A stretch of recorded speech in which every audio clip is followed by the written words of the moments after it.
Daniel Hale had always considered himself an ordinary man. A freelance mechanic traveling between space stations, he worked on ships others refused to touch. Life had been simple, predictable even. That was until the day he picked up a delivery job that changed everything. The courier had been in a rush, leaving Daniel with only a sealed data chip and a set of coordinates. The message had been short. "Deliver this. Urgent. No questions." For a man like Daniel, urgency was just another part of the job. He didn't imagine that the coordinates would lead him to an alien palace floating above a planet with violet oceans and silver forests. The floating platform hovered silently in the sky, glowing faintly under the alien sun. Daniel stepped off the transport pod, his boots clanging against the polished metal floor. He looked around. Elegant figures moved gracefully, their robes glimmering in soft light. Their skin ranged from pale silver to deep blue, and some had eyes that glowed faintly as if holding distant stars within them. He realized instantly that he did not belong. Not in the clothes he wore, certainly not in this place.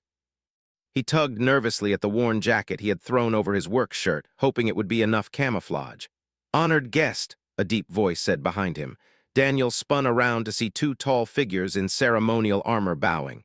"You have arrived," Daniel swallowed. I think there's been a mistake."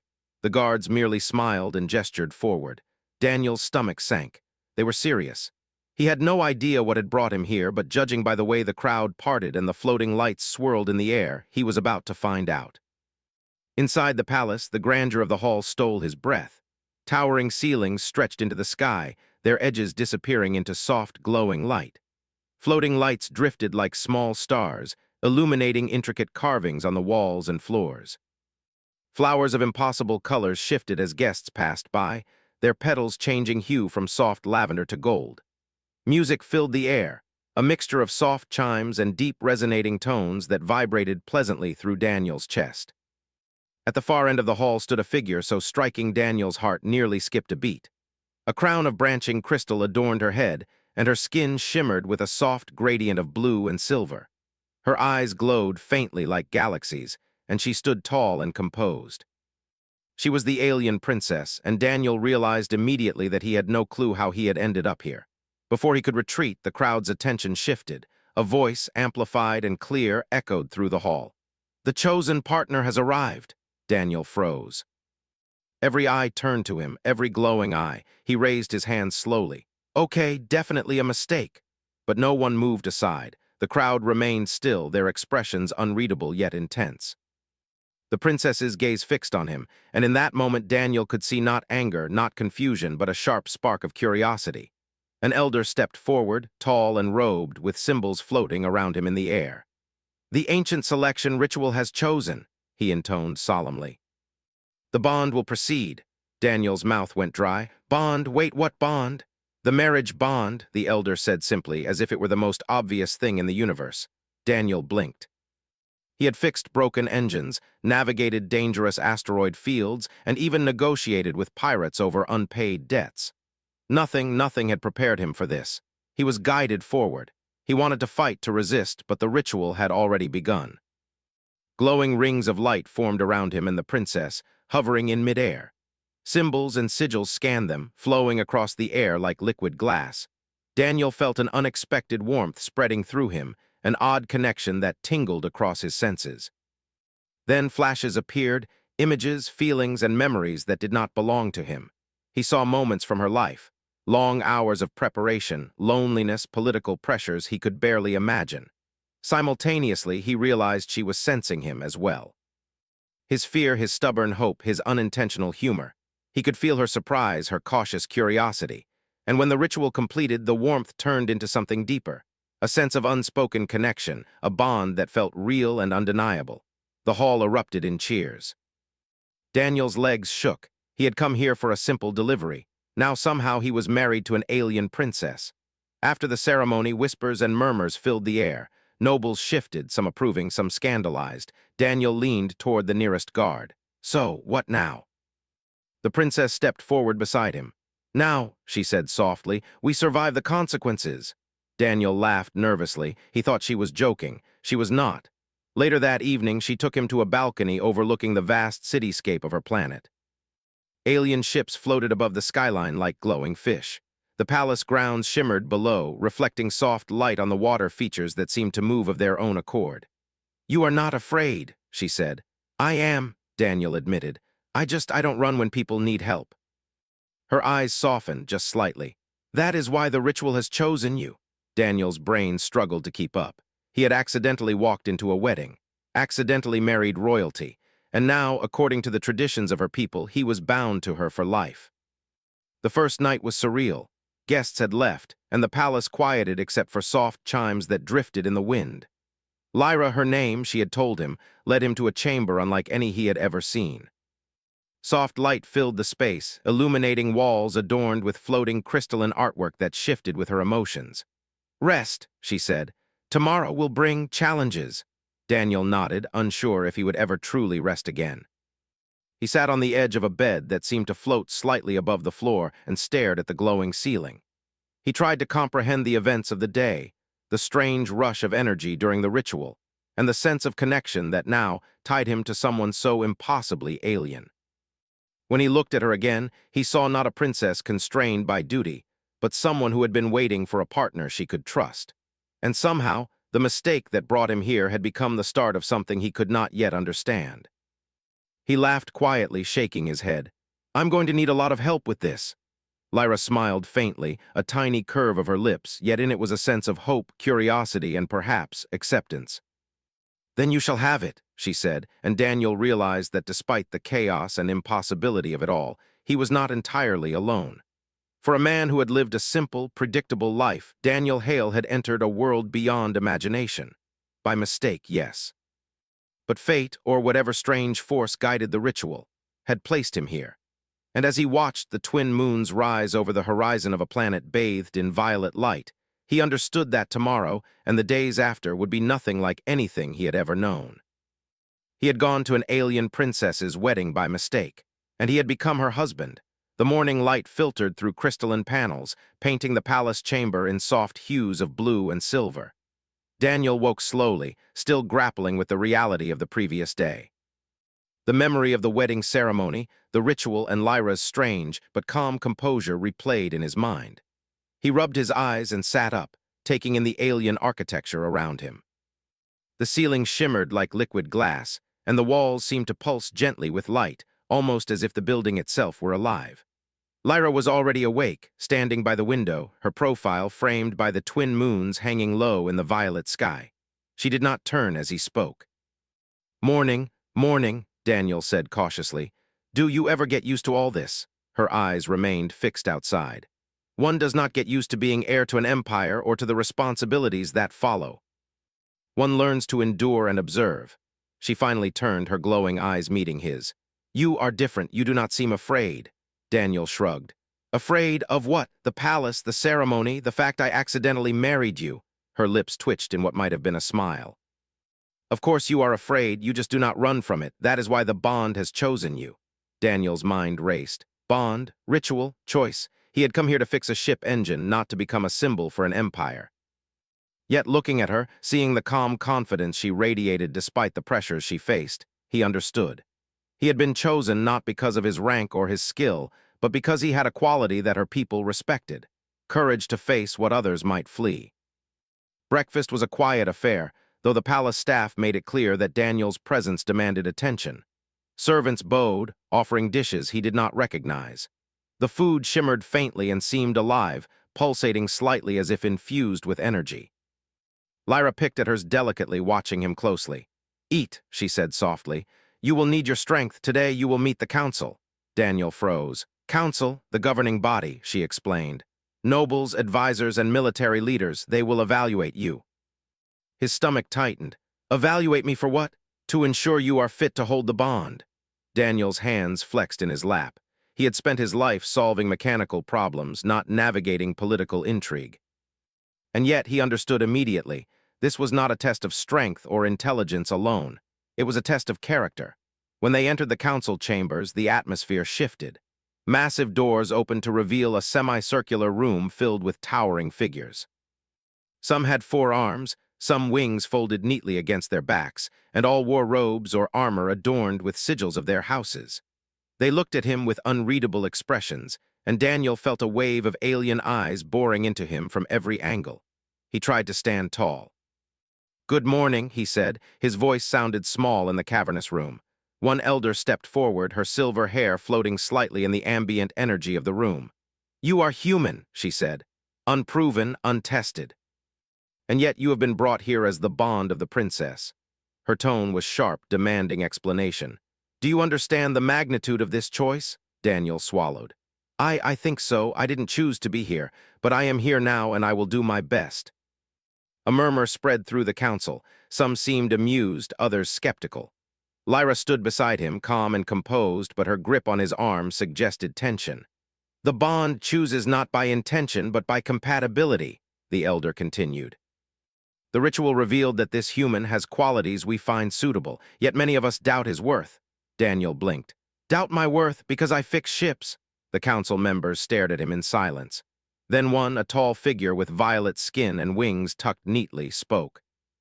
"Human, the Empire does not tolerate mistakes. One misstep could endanger millions." Daniel nodded slowly. "I understand, but I also know that I can learn and I can help. I don't run from what's difficult." Lyra's eyes softened. The council seemed taken aback by his honesty. He had expected resistance, but not this. For hours, they quizzed him on politics, military strategy, and diplomacy. He answered as best he could, drawing on logic and his experience solving problems under pressure. At times, his answers were blunt, too human in their simplicity, but his sincerity resonated. Slowly, the skepticism in the room began to fade. By the end of the day, Daniel felt exhausted yet oddly invigorated. He had survived the first test, though he knew challenges would only grow. That evening, as he and Lyra walked along a balcony overlooking the palace gardens, he asked, "Do you ever wonder if this was all a mistake?" She laughed softly, a sound that made Daniel's chest tighten. "All life contains mistakes. The trick is to act with intention once they occur." He glanced at her. "So you intended to keep me?" "Yes," she said simply. "You are not what I expected, but I see potential, courage, honesty. You are not just a human who stumbled into my wedding. You are someone I can trust." Daniel smiled, though nerves still twisted his stomach. Trust?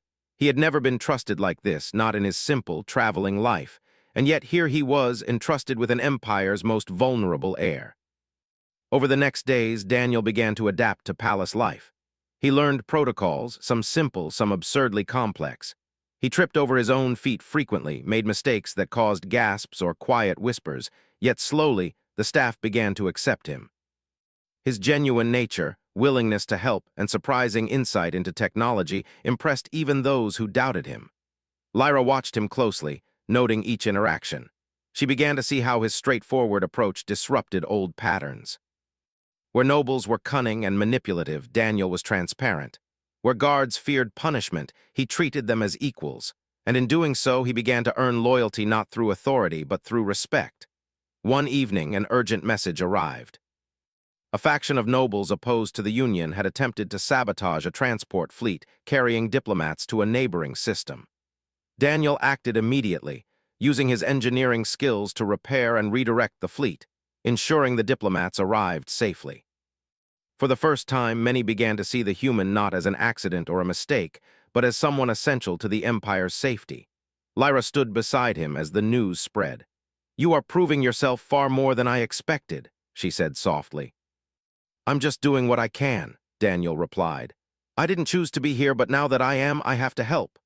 Their bond, initially formed by ritual, began to strengthen naturally. They shared conversations late into the night, discussing strategy, dreams, and fears. Daniel was learning the intricacies of an empire that spanned star systems, while Lyra found herself laughing and thinking freely in ways she had not allowed herself for years. But the challenges were far from over. Opposition continued to grow. Rumors spread that Daniel was manipulating Lyra, that humans could not be trusted with imperial power. One morning, a secretive council member attempted to incite rebellion among palace guards. Daniel, using both observation and quick thinking, uncovered the plot before it could unfold. Lyra observed him quietly, her admiration growing. "You do not just react," she said. "You anticipate. That is rare."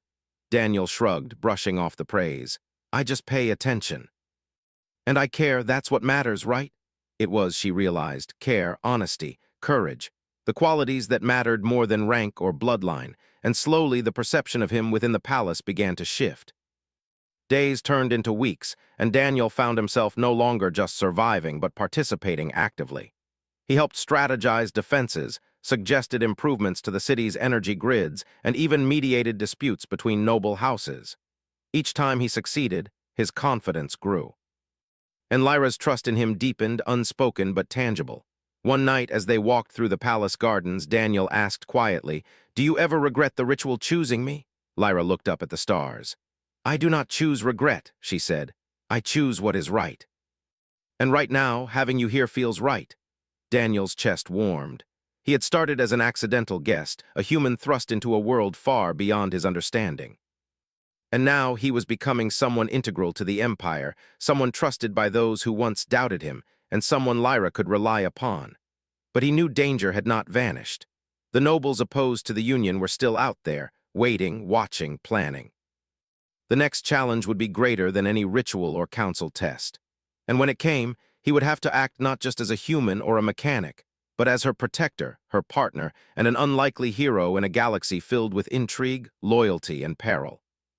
The days that followed would test their bond, their courage, and their ability to trust each other. Daniel had learned quickly that surviving in this palace required more than strength.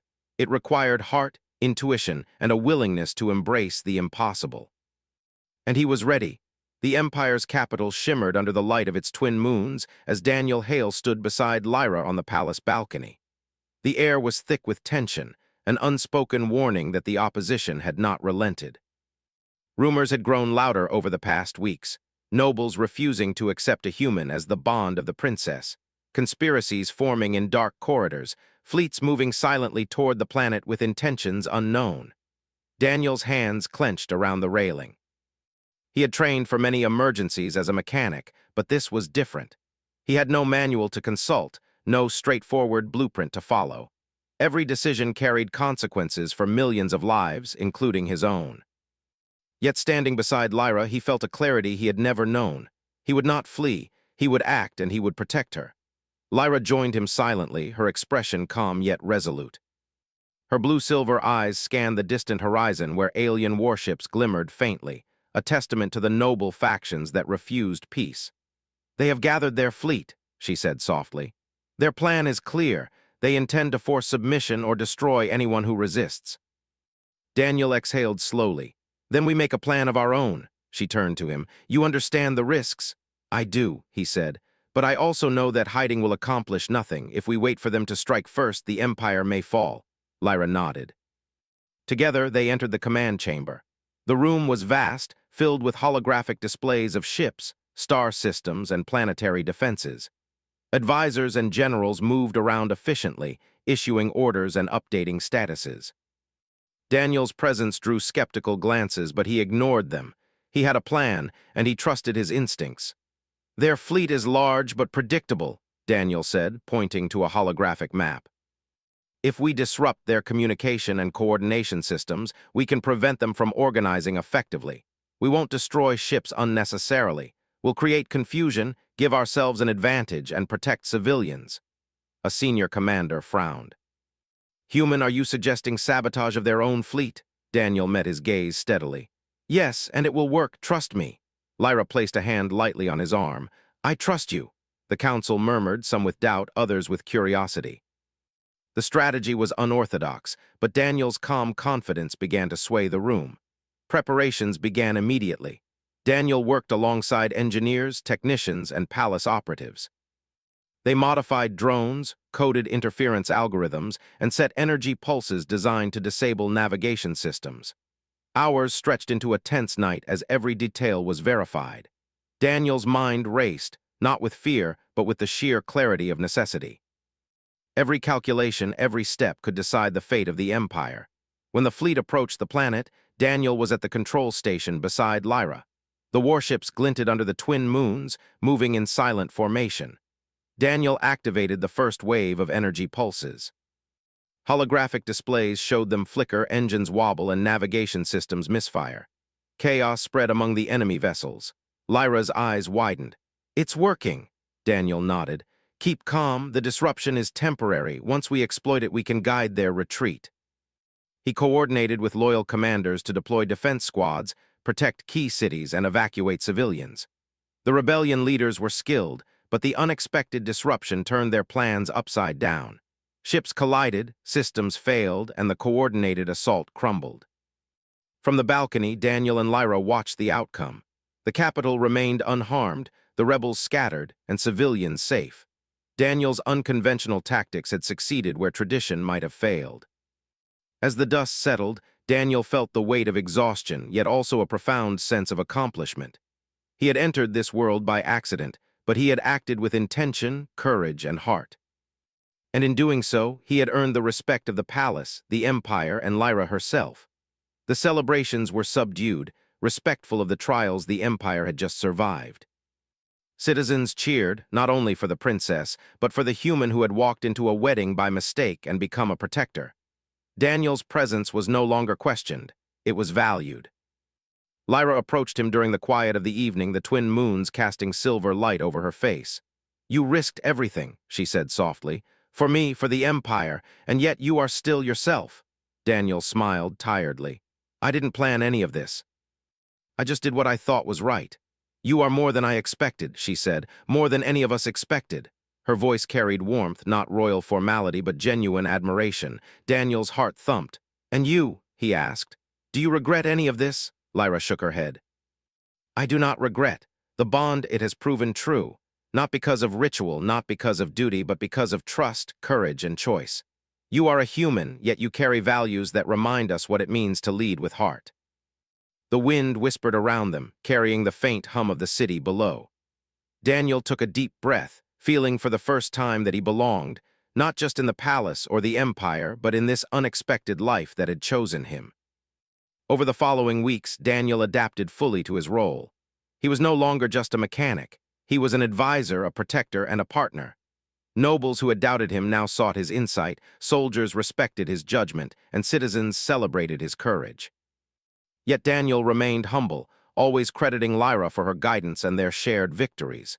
Together, they navigated political tensions, engineered peace agreements, and strengthened the empire's defenses.